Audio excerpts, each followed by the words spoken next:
This is Miss Coons, first chapter Friday again. And today we're going to read from Radio Silence by Alice Oseman. I loved this book probably because it was set in the UK and I am an Anglophile, which means a person who loves British things. And I found the characters to be really wonderful and charming and messy and believable. And it's about a girl who's trying really hard to be perfect and to get into Cambridge. And she runs into some snags in this plan. She becomes, well, you know what? I'm just going to read you the first couple bits, and then you can decide for yourself if it's the book for you. But I loved it. So I don't know if that matters, but it's true.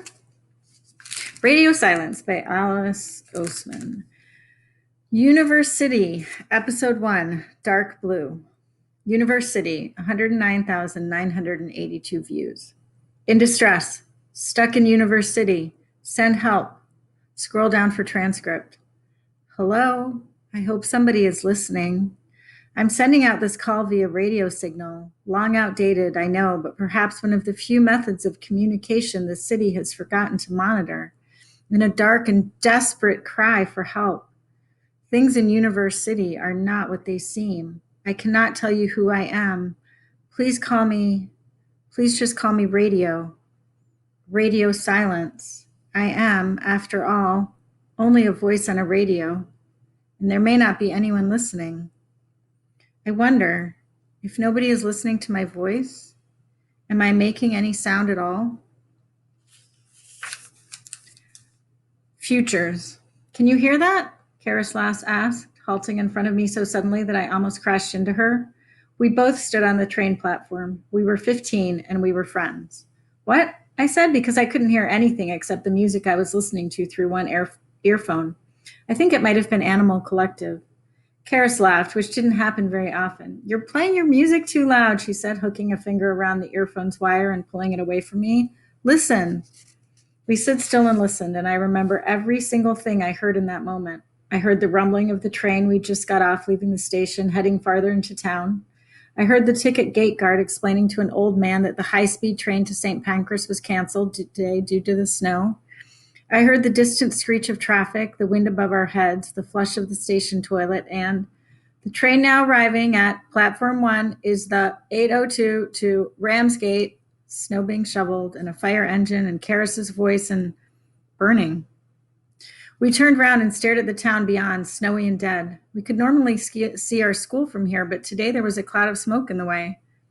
How did we not see the smoke while we were on the train? Karis asked. I was asleep, I said. I wasn't. You weren't paying attention? Well, I guess the school burned down, she said, and walked away to sit down on the station bench. 7-year-old Karis's wish came true. I stared for a moment more and then went to join her. Do you think it was those pranksters, I said, referring to the anonymous bloggers who'd been pranking our school for the past month with increasing ferocity? Karis shrugged. Doesn't really matter, does it? The end result is the same. It does matter. It was at that moment that it all started to sink in. It looks really serious. I'm going to have to change schools. It looks like the whole of C block and D block are just gone. I crumpled my skirt in my hands. My locker was in D block. My GCSE sketchbook was in there. I spent days on some of that stuff. Oh, shit. I shivered. Why would they do this? They've destroyed so much hard work. They've messed up so many people's GCSEs and A-levels, things that seriously affect people's futures. They've literally ruined people's lives. Kara seemed to think about it and then opened her mouth to reply, but ended up closing it again and not saying anything. You too can find out what happens next if you check out the book Radio Silence. It's from the library. Thanks.